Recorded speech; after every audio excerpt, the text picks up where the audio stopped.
Good afternoon, good evening, good morning. Tonight, I'd like us to discuss this killing Morgan Tsvangirai video that was produced by Tinashe Jonas, who says he is a CIO. I think to me, I have picked this video specifically because I think Jonas says a lot of things there. Some of those things, if they are true, have got far-reaching ramifications for the nation. And so one would expect people to go through that video and pick what is relevant and pay attention to those relevant things. The disappointment for me is that it's one of those videos that was produced, a flash in the pan, generated very little interest, and it's all forgotten. This is not the only video. We'll play later on, play other videos, which I think also were important. And the people who produced them are individuals, I would say, know what they're talking about. At least some of the things that they said are relevant. And therefore it is in our interest to have paid attention to those videos. And yet we did not. It's a serious weakness. And it is, of course, one of the reasons why we keep repeating the same mistakes over and over again. Because we don't pay attention. We don't take things that are serious with the seriousness and urgency that they demand. For those who have not heard the video, here it is.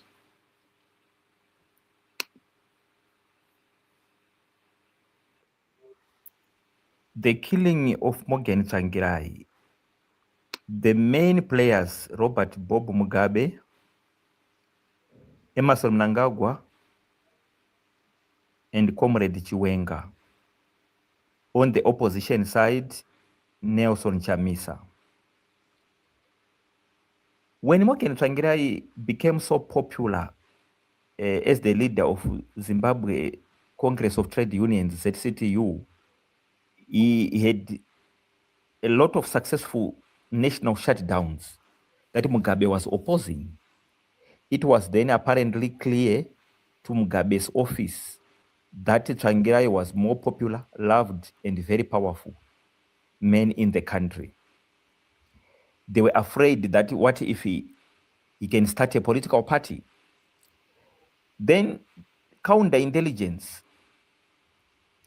the CIO then hatched a plan where they send people to Tsvangirai to advise him to start a political party, and then they will fund it. These were the Makone couple, Teresa Makone and her husband Ian Makone.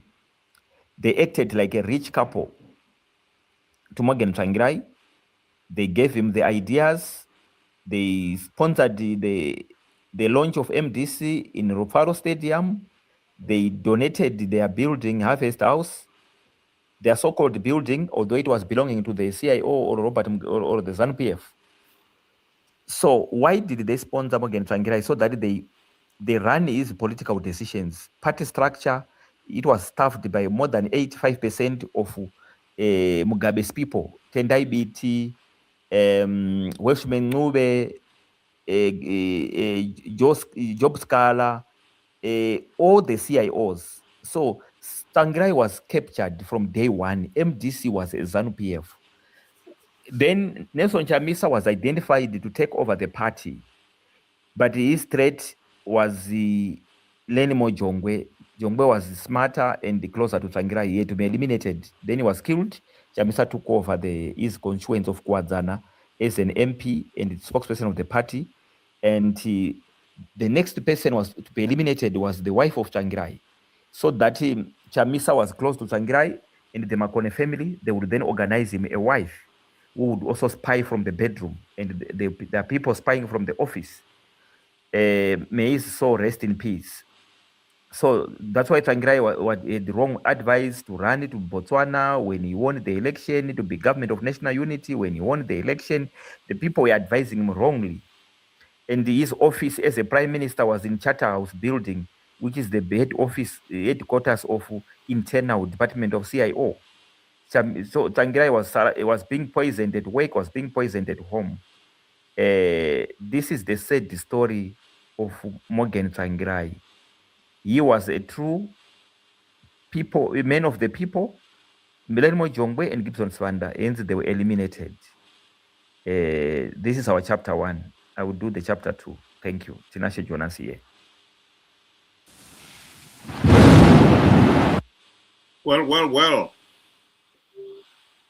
Ben, what I'd like us to do is look at it and first of all, pick what you think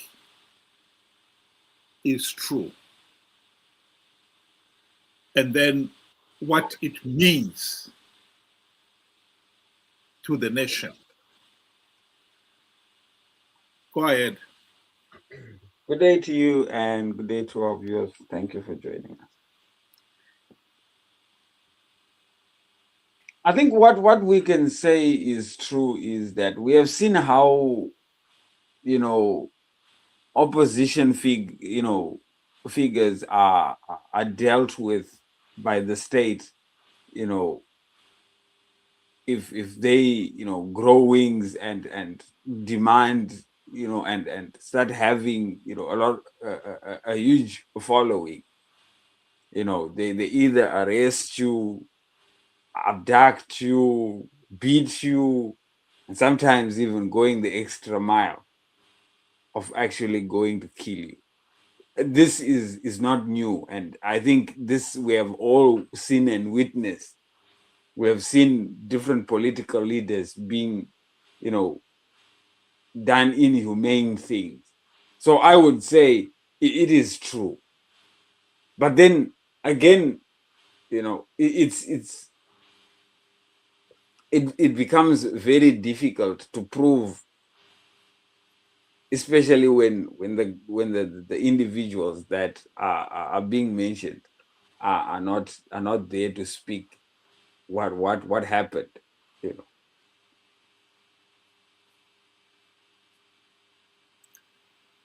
Well, my take on this one is that I would not put it beyond the SANU-PF to have considered Morgan Tsvangirai to be a serious threat. This is a regime that has proven to be breathtakingly incompetent. Morgan Tsvangirai was not a great leader. Yes, some of the MDC supporters want to believe that he was, but the truth of the matter is he was not. Talked about how sometimes people, Zimbabweans, have been told key information and then ignored it. And in terms of Morgan Tsvangirai's competence, I think one of the telling comment came in the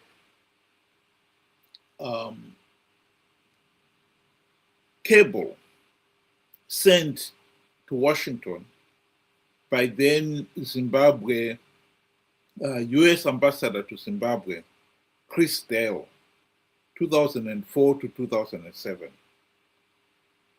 In it, he said Morgan Tsvangirai was a flawed character.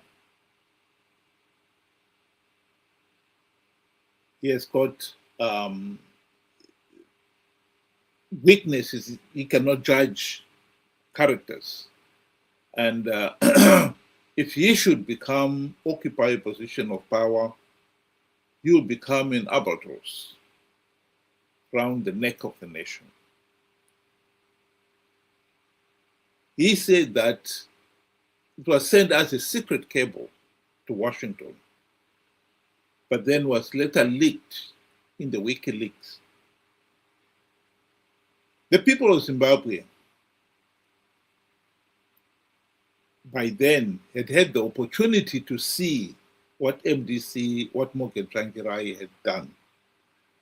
And they should have been able to compare it with that comment. Unfortunately, most of us rejected it outright, which I think was a big mistake. Because if you look at what Morgan Tsvangirai did in the GNU, that's when you realize, yes, we may accept comments of the likes of Tinashe here saying that he was ill-advised. But we cannot get to the point where we're saying the leader is incapable of making his own decision. Yes, you surround yourself with advisors. But if you're going to listen to bad advice over and over again, then there's something wrong with you as a leader. So in that regard, I would say Jonas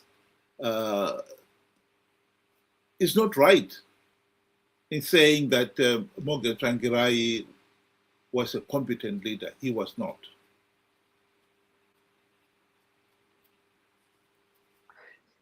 You see, also what we've got to look at is the timing of this whole video and or this whole narrative.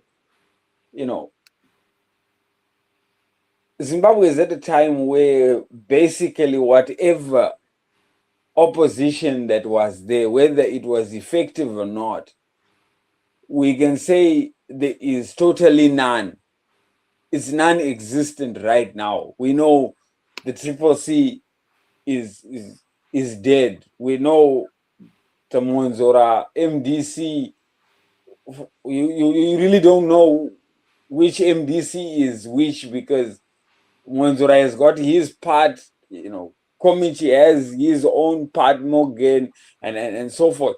It's just a political mess of whatever form of opposition there is or there was.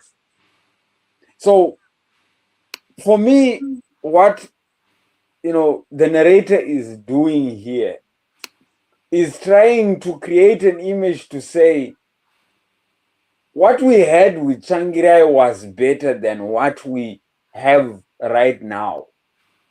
And now he's creating to say, Tsvangirai was the perfect individual to head the opposition. Of which, I've always asked Zimbabweans out there to say, we can say Tsvangirai was good at this and that and this and that. But we have to then bring out the evidence to support those claims. What did Tsvangirai actually do that will show that he was that perfect individual? Just like what the narrator says. He's got nothing but good things to say about Tsvangirai. As an individual, yes, he might have been nice. But as a head of the opposition, he really did not achieve anything.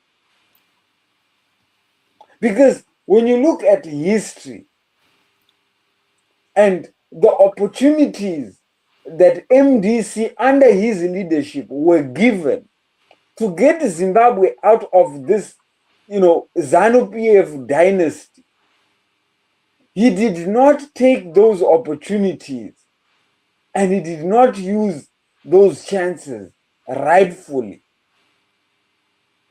Case in point is the GNU of 2008. The primary purpose of that GNU was to implement democratic reforms, to stop ZANU-PF from rigging any other election, to stop ZANU-PF from controlling and manipulating our systems. That was the primary purpose. And during that GNU, when he was prime minister and all his other compatriots were ministers and so forth, they did absolutely nothing. In fact, they did not even table any reform up to this day. There has never been a record that shows that any reform was ever tabled before Parliament. It was spoken at rallies, yes, but rally speaking is just mere campaigning to persuade you and I. But to do the right job, they never did approach, the system and the right platforms. They never did. So how then do we then picture, from Jonas's, lenses and see what he's seeing when the evidence is saying contrary to that? I think this is a situation where we would obviously be saying kuti wafanaka. Even right now, some Zimbabweans actually believe Mugabe was better than Mnangagwa. But the real question is,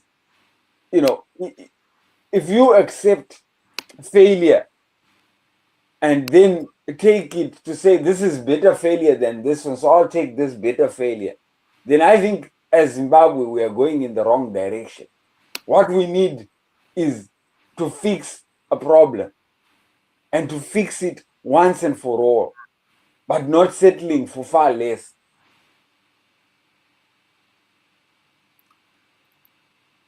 I've said that Morgan Tsvangirai was corrupt and incompetent. Here is another video which was released a few months ago now, in which Tinashe is saying that Morgan Tsvangirai was corrupt. And it is one of the videos, like I said also, that showed that the Zimbabweans don't take the problem seriously. Because this is another video that people listened to but did nothing about it. Absolutely nothing was done to follow it up. Let's just listen to it.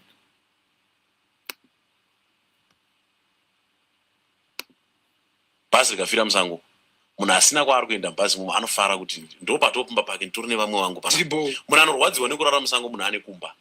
Chaibhadana kumba kwangu. Mana kumba kugumbezi rangu reriya. Mana so. But munhu asina imba hatete kurara musango. So opposition inomeka sure kuti vanhu vaya vawane minda. But may he so rest in peace Tsvangirai. Prazi ravo vanga vainaro. Chamisa anaro. Anaro Tsvangirai. Ane family. Kana azoramba. Ndoenda newe. Ribubi. Ane farm. Ribi. I know madress munhu anetsa kuti focha, but anaro. Chakudza off camera. Okay. Ane mine. Ane mine. Ane mine. Ane makasi. Yeah? Yes. Biti. Ane plus. Unomboona ere picture ya Biti achitenga mombe kuna Temba Mlisco. Sikuisa plus. One of the biggest beef producers in the Matabeleland region, the Washman Ngwe. Okay. Yes, ane plus. Anotenga beneficiary land reform. But what they did is to discourage their people from acquiring my farms. Because why is that when I want something chapo and urumenda achapikis? Are you for real, Mr. Tinashe?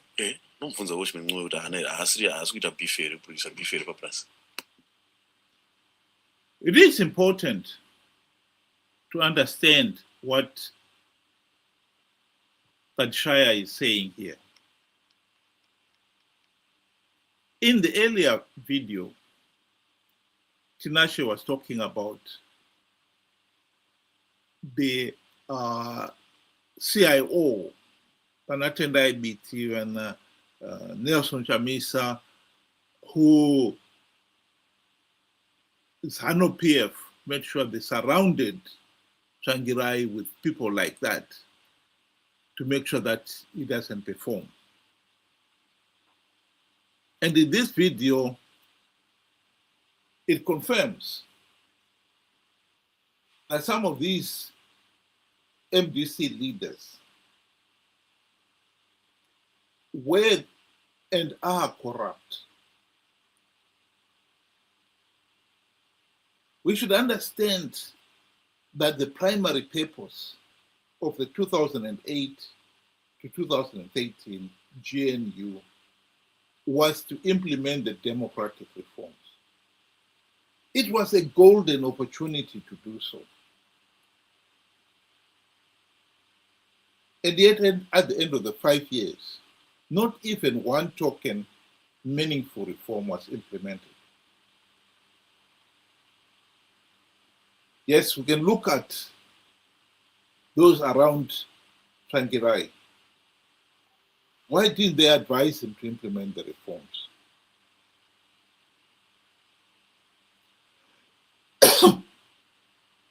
Why did Tsvangirai himself fail to realize, no, gentlemen, we have got to implement reforms here, because that is surely the primary purpose of the GNU. And we have it on record that SADC leaders, notably South Africa's minister, Lindiwe Zulu,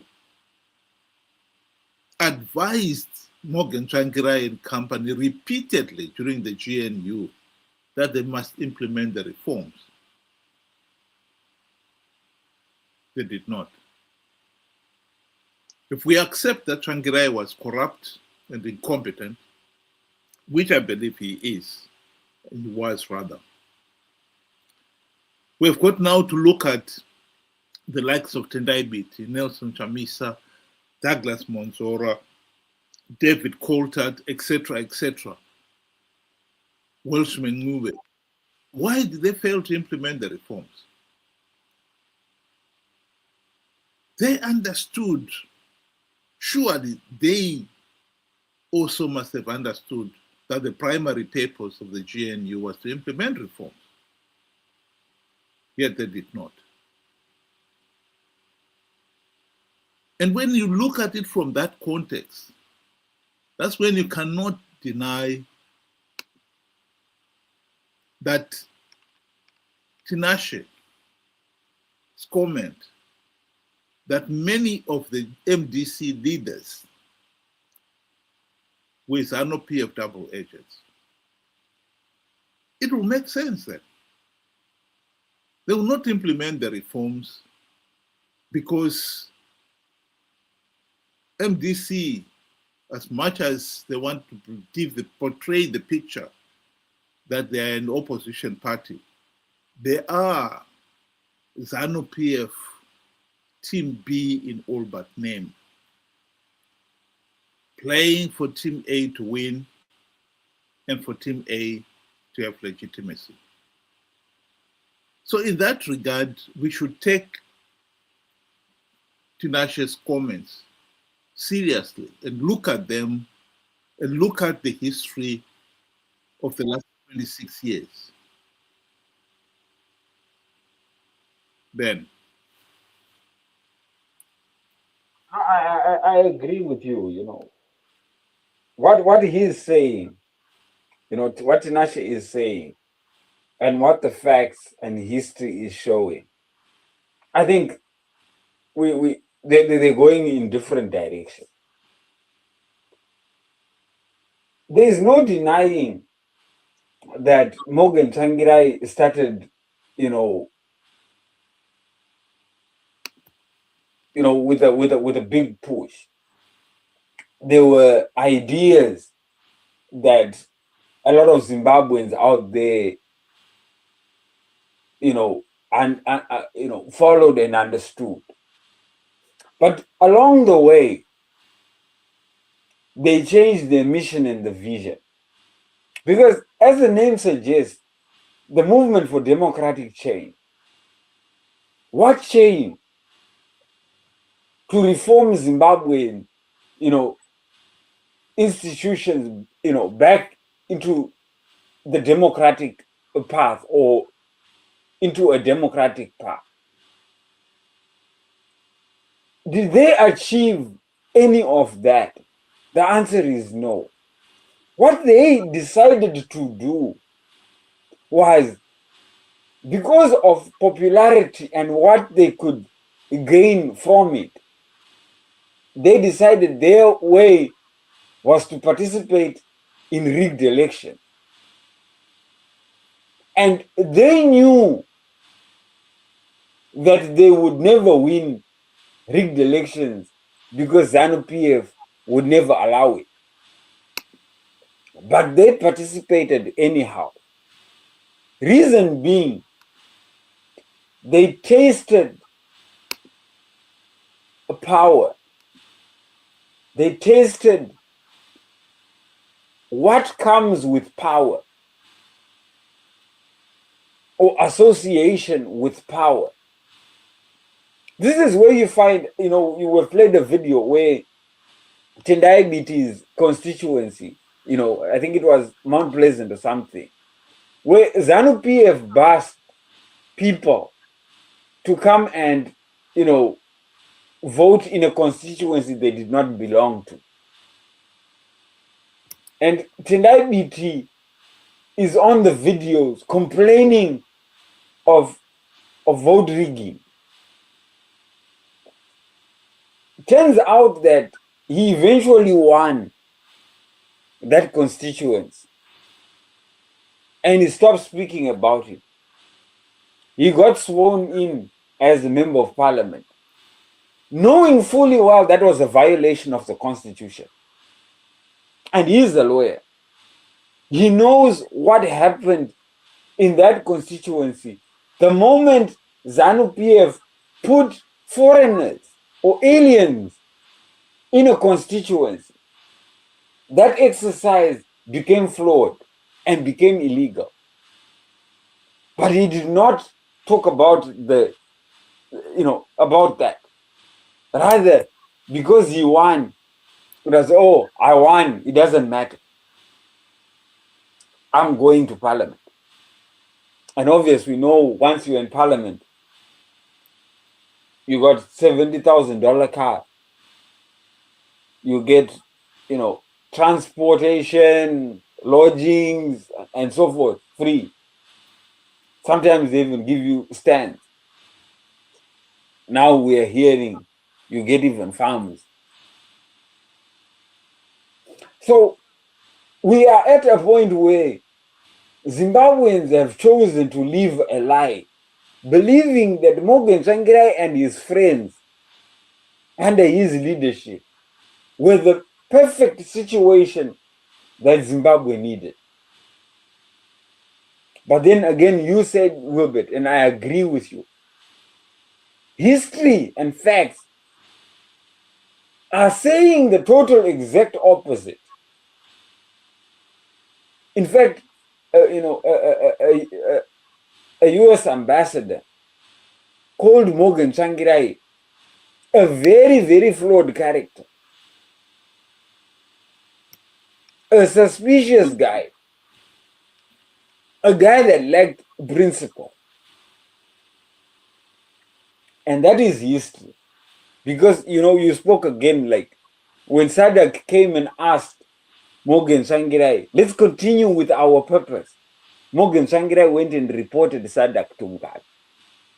That's Morgan Tsvangirai. The real, events that happened. Now, if you want to sugarcoat it and twist it and turn it and make him as a saint, then it's Zimbabwe that is living a lie. It's you and I that is living that life. And this is why we are in this mess. We have twisted history to suit us. And sometimes if we don't want that history, we say don't talk about it. So we are not a people that want to change. Rather, we want to change the events to suit us, to make, characters that are not, straight or that are not principled seem principled. And that is the truth. And that is the fact. Show me what Morgan Tsvangirai did to bring us a closer step to democracy. That is what we want, facts and history. Just to remind those of you who are listening and would like to join and express their views as well, you can use the link on the bottom of your screen there, and we'll add you to the discussion. And we would like to hear from you. One of the reasons why Mugabe and his ZANU-PF colleagues were genuinely afraid of Morgan Tsvangirai's popularity is very easy to see. ZANU-PF, by the late 1990s, it was clear the country was sinking deeper and deeper into the abyss. And when nations are faced with such a reality, they rarely look at who they are going to put to replace Mugabe. They are just focused on getting rid of Mugabe. That is not the same thing as saying Morgan Tsvangirai was competent and popular. He is not Robert Gabriel Mugabe. And that was his biggest credential. My main point here being that the nation should, under these circumstances, not only be looking at we need to replace the failed leader we have, but we also need to look at who are you putting in his place. In this case, the popularity, the devotion that some of the Zimbabweans have shown in supporting Morgan Tsvangirai have been misplaced. Because even though Morgan Tsvangirai never got into power in the sense that he became president, nonetheless, the opportunities that he got, particularly during the GNU, if he had been a competent leader, he would have done a lot more with those opportunities. He did not. And this is, again, another theme that keeps running through Zimbabwe's history. We saw this tendency being repeated in 2017. Then the focus was to get rid of Mugabe. And Mnangagwa became a hero. And people supported him. The coup that led to the removal of Mugabe became exceptionally popular. The people were so focused on just getting rid of Mugabe, they really did not pay attention to who are we replacing Mugabe with. And Ben earlier on mentioned that most people would today agree that Mugabe's reign of terror, corruption, was bad, but Mnangagwa, so-called Second Republic, has become a real nightmare. It is no exaggeration that during Mugabe's time, corruption was bad. But since Mnangagwa took over, it has gone into overdrive. The authoritarian approach under Mugabe was bad. Under Mnangagwa, it has again gone into overdrive. We should never forget that Mnangagwa was Mugabe's henchman. Any murder, serious murder that was carried out during Mugabe's rule, you will find that Mnangagwa was at the heart of it.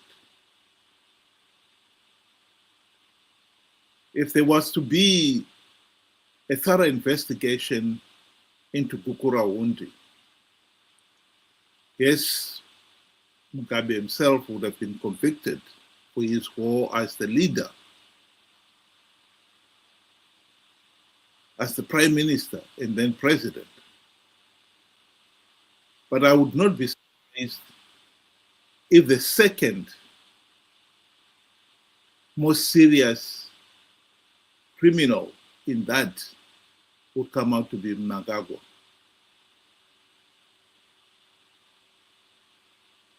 Mnangagwa was responsible for the actual killing. And we see him playing that role in the 2008 Operation Mafotera Papi. We've played that video several times on this platform, where even Mugabe is reported to have admitted to losing the 2008 elections. And it was none other than Mnangagwa and Chiwenga who went to him and told him that you are going nowhere. And Mnangagwa is even the audacity to tell Mugabe that you should start forming your cabinet. How? What are you going to do? Of course, it was clear what he was going to do. It was clear what he did. He started by blatantly cheating in the vote count of the March vote. Notably, whittled down Tsvangirai's win to a mere 47%, enough to justify the runoff. And during the runoff, Zimbabwe was to experience its worst election-related violence. Mnangagwa is a man of blood. And ever since he took over as president, he has shown again and again that he would not hesitate to shed more blood to get what he wants.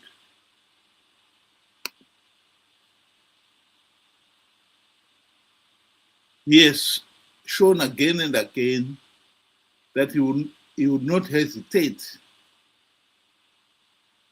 to cheat, to rig, to get what he wants. Mnangagwa rigged the 2023 elections. SADC and the AU election observers condemned those elections. And what did Mnangagwa do? dismiss their reports with contempt.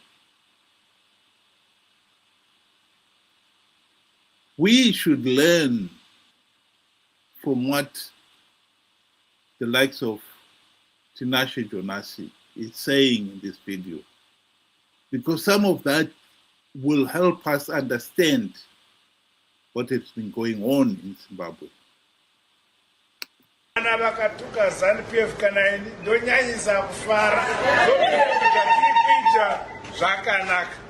Ukavona vavengi vako vachikurumbidza nekuchikanganisa, ukavona vachiti ZANU-PF yakaipa, farai, because you are doing correct things for your country. Homu takaita maelections edu, kuna vamwe vaitaura zvisina musoro zvikanzi maelections arafamba zvakanaka, ndezvavo.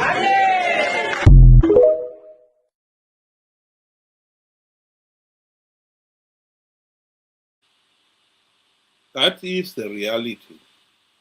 Question is, are we learning from the past?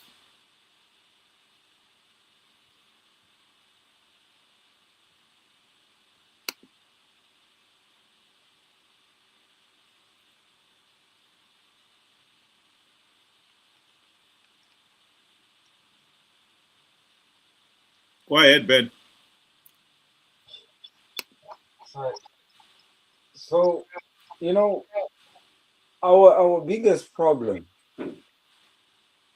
is the fact that not only, you know, people like Tinashe, there are millions out there that have decided to change historical facts and put across their own narrative to paint the beautiful picture of individuals. I mean, look, when Mugabe was ousted by Mnangagwa, I've never seen a more beautiful picture of Mnangagwa then, that we Zimbabweans, millions of us, painted.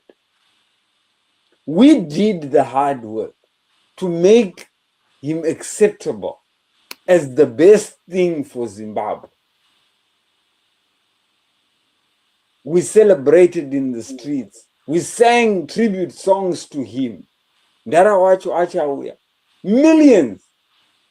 And what is even worse is that even the intellectuals were busy doing the same thing. Individuals that knew better, that knew what this guy was capable of and what he is still capable of. They painted roses and, you know, good living with him. He had his slate wiped clean. He was a saint in 2017. Zimbabweans did it, not ZANU-PF. Fast forward, he became what he truly is. And now we are crying foul because we were living an illusion we created. But what bothers me the most, Wilbert, is that we still haven't learned from that. Oh no, we are far from it. We are already painting another image of Chiwenga, a more beautiful portrait than that of Mnangagwa. Chiwenga now is the next best thing for Zimbabwe. He is going to stop corruption. He is going to do so many things for us. And yet here we are, and you know, you were talking about how he forced Mugabe to stay in position. How he sent his soldiers, because he was in charge, to brutally murder, you know, injure people of Zimbabwe. We have already, you know, brushed over it. with white and made him look pure. It's a sign that our people do not want to leave the hellhole that they are in. A rope has been dropped in the pit. All you need is to grab a hold of it and drag yourself out. The help from the outside is there. SADC has been giving us opportunities. You were talking about how they condemned the 2023 elections, and rightfully. We saw how those elections were conducted, how the likes of FAZ went about intimidating the rural folk, how ballot papers were missing. And SADC gave us that rope. They called an extraordinary meeting to try and drag us out of this hellhole that we are in. But while they're trying to do that, the MDC-CCC cut the rope by taking up positions of an illegal process. So what then could SADC do? They became helpless to say, no, we are trying to get these people outside. But these guys, they are content with where they are at.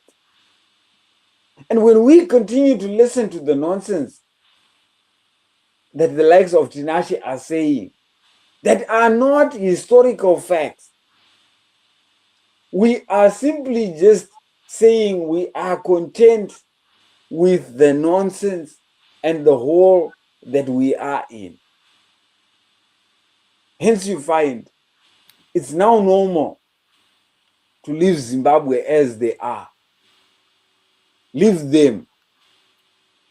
I mean, if you can surely say Mnangagwa is better than Mugabe, the world over will be shocked because they know the atrocities this man is capable of. And then, okay, fine, maybe that was a mistake. Then now you are going to say Chiwenga is even better. We seriously need our heads examined. We are in this mess because we got ourselves into, not ZANU-PF alone. We too got ourselves into this mess. And we have to now accept that we have failed and do the correction. See the truth, say the truth, and hear the truth. The likes of Tsvangirai were never saints. They were corrupt, incompetent individuals. They did nothing for Zimbabwe.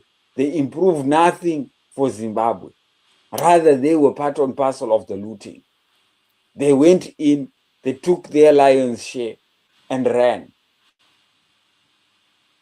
That is the truth. And those are facts.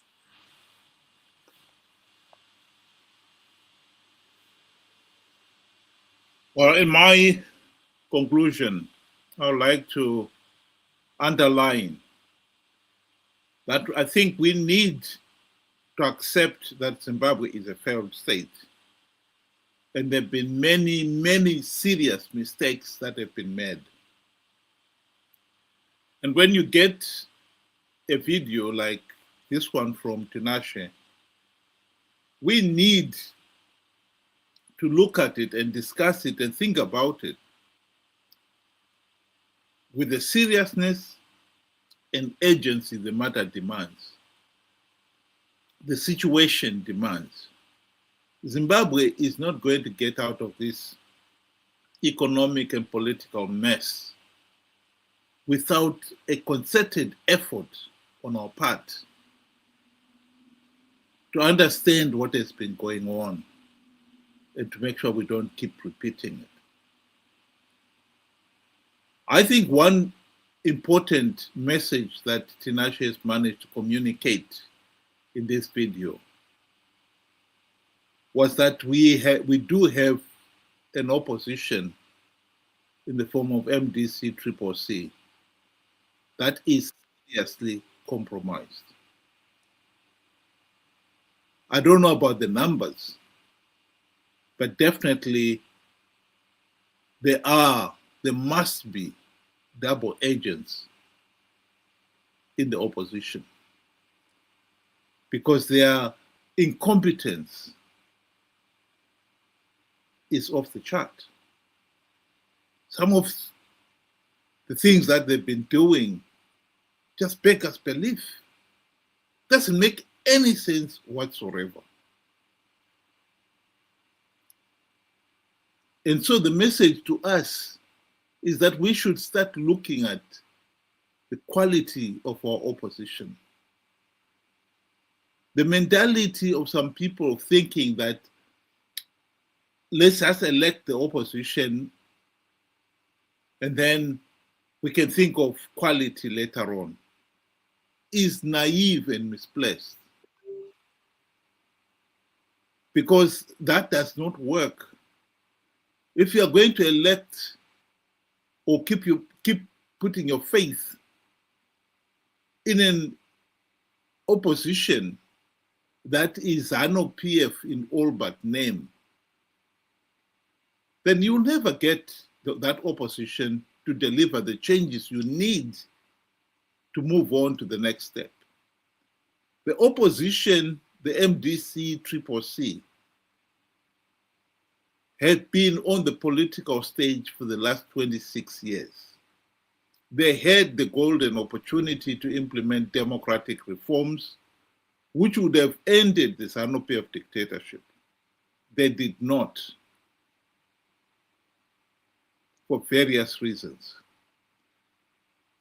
Some of us thought it was purely they are corrupt and incompetent. But now Tinashe Jonas is telling us that some of them, they are actually ZANU-PF double agents. Chamisa himself at one point, when he deserted his Triple C, said it is infiltrated by ZANU-PF agencies. Maybe he could expound on that. But we cannot deny that reality. And we cannot put it beyond ZANU-PF because ZANU-PF has always wanted to run a police state. And what better way of doing so than infiltrating the opposition, making sure that the opposition, like I said, is ZANU-PF Team B all but name. We need to rethink where we are going as a nation. I, for one, am looking forward to hearing what Tinashe has to say in his next video. And I will strongly encourage the people of Zimbabwe to sit up and pay attention,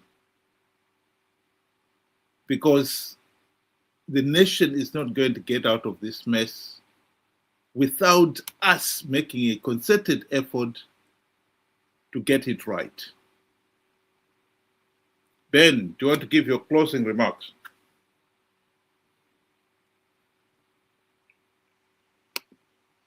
It is difficult for those that are truly hoping and wanting to work so that Zimbabwe can finally get into a better place. It is very difficult when you are working with individuals that are only shooting your efforts down and shooting their own foot at the same time. We are now in a habit of distorting facts and precious truths to fulfill our own egos, our own role models, our own, political parties. we need to face the truth and to face it head on. We have not made the best decisions as a country. We have not made better decisions currently. Zimbabwe is in a mess. And we have leaders because we have put them in this situation. Mnangagwa did not fall from the sky. I believe million plus marched on that great day in support of him. Then after that, surely he did not need you because he did it the ZANU-PF way. What we need is not new leadership. What we need is to fix our institutions, find democracy. Because even whoever comes in with the current situation and the toxicity, all they will do is make sure they cling on to power. Mugabe in 1980 was like Nokia in the 19 and the early 2000s, the darling of the world. Mugabe was like that.